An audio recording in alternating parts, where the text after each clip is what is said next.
আমি বারবার একটা কথা বলি যে কোনো মানুষকে ভালোবাসে না,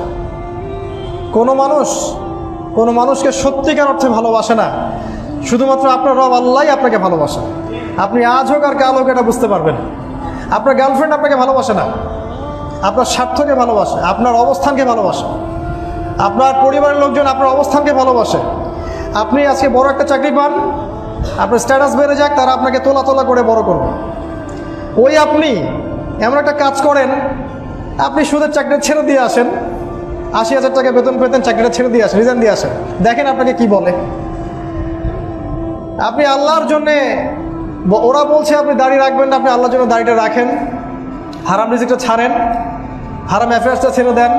আপনার বড় ব্যবসা আছে কিন্তু হারাম, আপনি ছেড়ে দিয়ে পরিবারবর্গের কাছে আসেন, বলেন যে আমি আল্লাহর জন্য হারাম ব্যবসা ছেড়ে দিচ্ছি, দেখেন আপনাকে ভালোবাসে কিনা।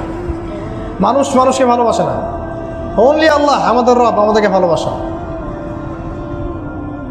তো আল্লাহর জন্য সব ছাড়ার মানসিকতাটা থাকতে হবে।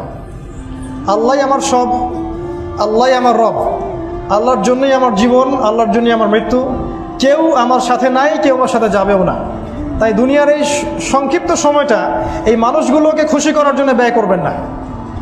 আল্লাহকে খুশি করতে চান, আল্লাহর কাছে ফেয়ার থাকেন, আল্লাহ আপনাকে সম্মানিত করে দেবেন ইনশাআল্লাহ।